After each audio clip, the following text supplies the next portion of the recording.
How this car currently sits right now, it is technically illegal for cam class, but we are going to change that today, so stay tuned.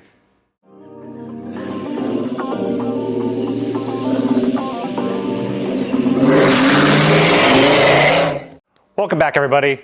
The car right now is actually illegal for cam class if you follow all the rules to a T. So if we take a look at the rule book for eligible vehicles, the second line in there must have functional low and high beam headlights, check. Brake lights, check. Turn signals, check. Horn, not so much. Front windshield wipers, I got one, it's there. So we need to add a horn. That's something new to the rules this year. It wasn't in the rules in any of the previous years. So it's something that I do need to add to technically be legal. No one has protested. I have told other people that I've competed against, hey, the car doesn't have a horn, and really no one really cares. A horn isn't going to make the car way faster than everybody else or make anybody slower than anybody else. The horn is just there as a safety thing. I never intended this car to really ever drive on the road. It was meant to be a track car that has turned into a full-time autocross car. It has always been trailered ever since I've owned it. So I didn't think I needed the horn in there, so I took it out. And I also remember being at an autocross where there was a Cobra Mustang and he rubbed through the fender harness in there and the horn was just stuck on. I was like, I don't want to be that guy. So out came the horn. I've actually rerouted this whole fender harness in there to inside the engine bay just because I was getting rubbing on there and I didn't want it to actually rub through and damage anything else in there. So I've actually rerouted that harness in there. But the horn has been taken out and I've actually removed the wiring for the horn in the dash when I did the removing all the wiring from the dash to lighten it up. So I actually need to add some wiring back into the car. Also I have an aftermarket steering wheel in there that has a horn button, but I don't have the clutch spring. The clutch spring actually broke. That was one of the whole reasons of getting all that stuff got it out there, because the clutch spring actually broke and none of that stuff worked anyways. So what we're going to do is just push a push button in the dash. So I got a little button from Amazon. It has a little horn looking thing on it, so that's kind of cool. And I can actually make it light up when we push the horn or when the car's on it. I'm not quite sure how I'm going to have it wired up, but got a little clicker there. And then you would think that I would still have the horn since I am a hoarder, and I actually do, and except for it's on another vehicle. I actually use the horns, because there's two horns, I actually use the horns on my Volkswagen pickup truck because the horn on there was terrible. It was really quiet or didn't work or rusted or something like that. So I actually took the horns because I had them laying around and put them on the Volkswagen Rabbit. So I need to put new horns on. So I actually just got some off of Amazon as well, because I don't really care too much what they sound like. So this is actually two horns, a high and a low, which is what was on the car. It had two horns, a high and a low.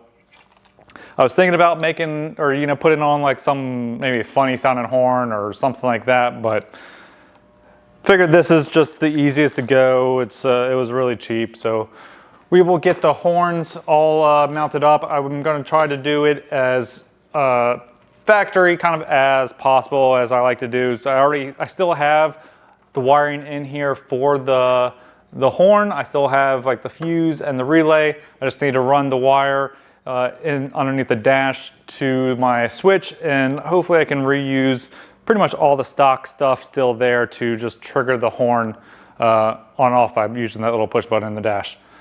So that is the plan for that. Not really all that exciting to show, but yeah, the car is technically illegal. As far as the windshield wiper, I do have one. I can put the second one on. I do actually have it. I have put it on at times, but it kind of interferes with my GoPro mount that I have on that side. So I kind of didn't want to leave it on full time because I had to kind of put it up a little bit so it didn't hit the GoPro mount. So I just take it off when I don't need it and try not to drive in the rain anyways. After I get the horn in, there's a few other things that we need to kind of go over to get the car kind of tip-top up to shape, because I need to get it ready for the next big event.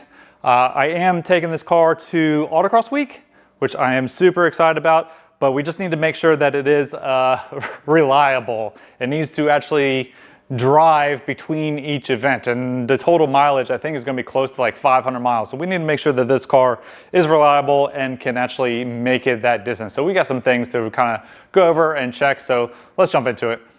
All right, we got the fuse installed. One of those relays is for the horn. Down here we got the two horns bolted in there. This bracket came with the horn, so that just was easy to put in there. These are the factory plugs. They weren't quite long enough since this has all been rerouted inside the engine bay, but it came with these little extension wires, so I kind of wired those up, and they all get power there. Grounds go to the bolt. So come inside the car. I don't currently have the switch wired up. I just wanted to test it first. So this is the wire. So we put it to here to ground. Basically is how that system works. So this will ground the relay coil, which then closes the contact in the coil, which then sends power to the horns. So works. Very loud. Very quite loud.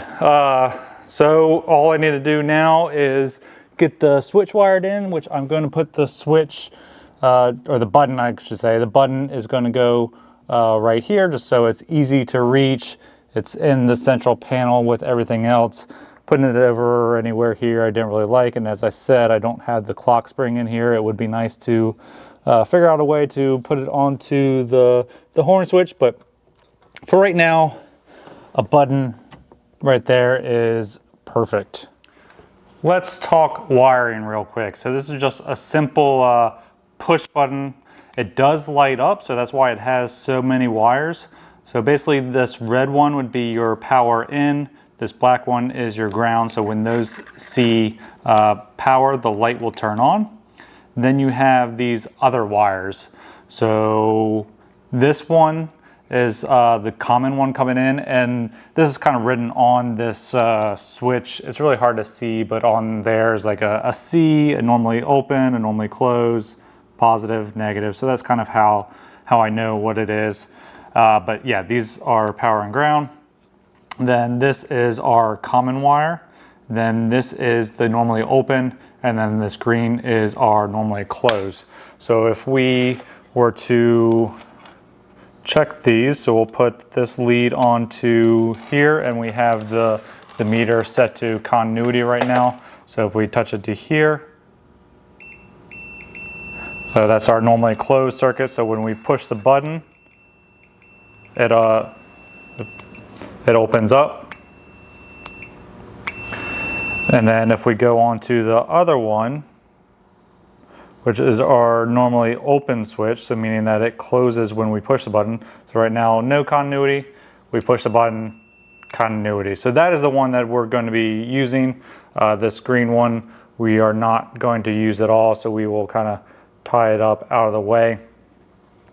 Then there's the question about using the light. How are we going to wire up the light? So there's two ways that I could do this. I could have it wired on to where this light comes on whenever we turn power on in the car, or I could wire it up to where when you push the button, the light turns on, or you could do it where when you push the button, the light turns off if you used this other one. But what I think I'm going to do, which kind of makes the most sense, because if we did it lighting on when you push the button, that would be kind of cool, because then you know that it is closed, that it is sending power, but your finger's on top of it. You're not going to be able to really see that it's lighting up. So what I'm going to do instead is wire it up to where this light is just always on. So basically, this one will see power, this will go to our our ground, which I'll just wire into this white one, because this white wire will be going straight to ground, because that's how you turn on the horn coil. The lead from the relay coil comes here. This attaches to ground, so when you close it, it closes the contacts in the relay. So these two will be wired together to ground. I'll wire this to the horn wire that's coming in, and then we'll need to get ignition power for this one. So it will be 3 wires instead of just 2, but that is pretty simple to get underneath in that center console, because I have everything already wired there for powers and such. So I'll be able to just tap off of that to get the power for the light. So that is the wiring that we're doing on this. It's pretty simple, but it can be a little confusing with all these different wires coming off. But when you just take them out, simple them out, the different circuits that are here. So we basically have the light circuit, then we have the switch circuit. It becomes a lot easier to understand. Got the horn button all done. Put it just in the center console here. It was easy to get the power, ground. I ran the horn wire up to here. I could have put it, in a couple other places, but I kind of like this area kind of the best. It works with the key off, but when I turn power on, it lights up blue, matches up good with this this USB power that's here. So I kind of like that, and it still works with when the key's on. That is all done. The car is now street legal. One of the other things that I found wrong with the car when kind of looking it over, at the last couple of events, we were having some issues getting the car to start up. It died just randomly another time. So I started looking over the wiring, and I found something wrong with the ground. So this is actually, I've already got it replaced. This is the ground that was in here, in the car, and this is the main ground line that then goes over to the block, and then this is the one that comes off to go to the body. And if you look there, there's all these strands that are broken off. So like half the strands are broken and no longer attached to the ground. So it was probably not getting a very good body ground anymore. So that is not good, because a lot of things run off of the body ground, anything that's inside the cab, so the ECU, all the powers, all that kind of stuff. I was seeing whenever starting the car, the voltage would drop inside the car, the clock would turn off. So hopefully this kind of fixes it. I haven't really quite checked that yet, but yeah, this was not good. So I actually had, this is one out of V8, out of the 5.0. I actually still had the one for the V6, which looks exactly the same, except for this length was just a little bit longer. So I had plenty of extra. I don't know where on the V6 it would run to. This one runs over to the driver's side of the block. So I just ran it and looped it around and tied it to the same location on the driver's side of the block. But all these other connections are exactly the same for the V6 versus the V8. So we got the V6 one on there. It looks really good.